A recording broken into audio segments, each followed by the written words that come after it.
Hey everybody, welcome back to Anointed to Bling. It's Rein here with another installment to my wedding vlog series. Boy, have I missed you and have I missed crafting with you. I've been away so long, but I am back and back to work on my wedding. We've had a lot going on, and so we ended up moving our wedding date back. But as far as I'm concerned, to God be the glory, it gives me that much more time to make the wedding that much more fabulous.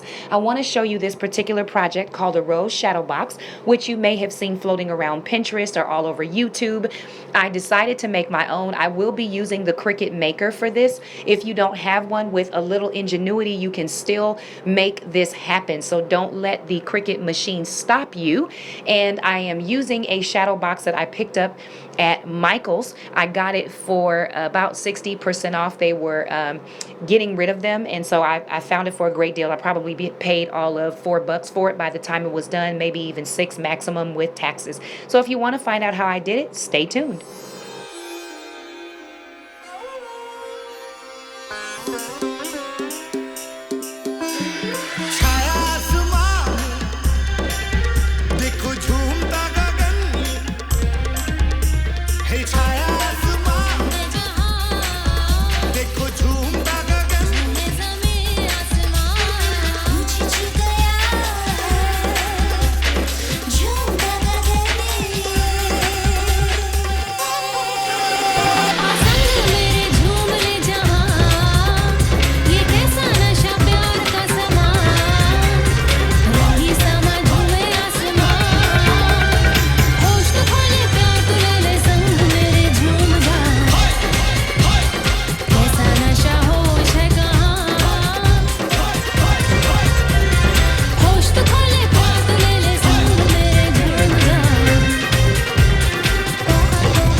So the first thing we're doing is going into Design Space, which is the Cricut software if you're not familiar with that, assuming you don't have a Cricut maker or a Cricut machine. But if you do, then you know I have found this template. I'll post the link to the template below. But this is the template that is the pattern for the roses that we're going to make to go inside of the shadow box. My box was a 9x9 that I got from Michael's on sale. And I am using black and gray and silver tones, and it took me about 56 roses. Each cardstock will cut out about 2 roses each, so that took me all in all, I'd say probably about 45 minutes, maybe to an hour to get those cut off, and that's probably an overstatement.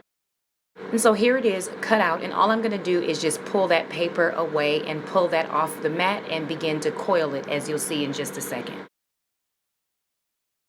If you're familiar with paper crafts, then you probably know what this is. If not, that's okay. In my hand is a purple quilling tool that I picked up at Hobby Lobby. It's $9.99. I used my 40% off. And what I'm doing is sliding that petal into the slit that's inside of that needle, and the quilling tool helps me coil that so that I'm actually not doing all of these roses by hand. Now, this is the first time I've actually used this tool. I found it to be a little small. There are some better ones on the market. Many of them you'll find online, but they have them as cheap as $2. For me, this was a little bit difficult given that this was my first run, but basically you want to keep that even. You don't want that rose to start sliding, and if you find that it does, which I definitely had some trouble with until I got used to using the tool, I ended up just taking the needle out or going ahead and kind of uncoiling it to tighten, or just taking that needle out and doing it by hand. But this did absolutely make it a lot better by the time I got into, say, maybe my 9th or 10th rose. But I found that this particular quilling tool was really small, and because it's small, it can't hold a lot. As I said, there's some other quilling tools that have a little plate that will help you coil that and keep it steady on top of that needle. As you can see here, I'm just going ahead and rolling it with my hand. So if you don't have a quilling tool, it's not the end of the world. You're just going to kind of expend some exercise on your fingers, you know, in trying to start that and turn it. You might also want to look on YouTube and look at how to make your own quilling tool. It's really simple, but you know, this did become healthy. And then I'm going to just take my hot glue and glue that down. So here's the little rose as it's done, and you probably want to go ahead and hot glue it right away. I didn't, and I found that some of them sort of started to uncoil, but if you roll it tightly enough, you should not have that problem. So now using my hot glue gun, I am taking those roses and I'm adhering them to the board that was inside of that frame. And I already started here gluing down most of those. So these are the last 2 rows that I'm working on. Just a quick tip, you want to make sure that they don't uncoil too much. You want to keep them as even as possible. I did not mind the cream background, but if you don't like that, you can always spray paint that base or paint it to your liking or cover it with some sort of foil or paper of your choosing. And so here it is with all of the roses glued to the board. You just want to be careful again. Sometimes they do start to uncoil. Where I have some that look a little bigger before I finished, I did go back and fix it. And you also want to make sure that you keep your lines as straight as possible. Where I did notice that some of those roses were not completely lined up, I did go back and pull them up and fix them. So just be careful about that and don't move too fast as I did. Just make sure that everything's nicely lined up. And so now I have taken that backing and I've placed it back inside the shadow box. You don't have to do this right away. You can certainly wait until after the next part. But I wanted to make sure that everything fit and that it was actually going to close, and it did for me, except there is always a learning curve, and yours truly made the mistake of not checking to make sure that I was gluing the roses on the right way. So where you are supposed to hang it, the roses are now vertical in gradient effect instead of horizontal. But I'm going to go pick up a hook and fix that so I can still hang it. The next step takes us back to the Cricut, where I have designed what I want to go on top of the shadow box. This is actually a template that I bought through Etsy, and then I added my name and the heart in place of an A. So what I'm doing here is, now that I've gotten that design, going to look at it on the mat, and I'm going to send that over to the Cricut to be cut out. And it cuts it out in different sections so that when you have a red heart, you know to reload the red stock, and here it is cutting it out.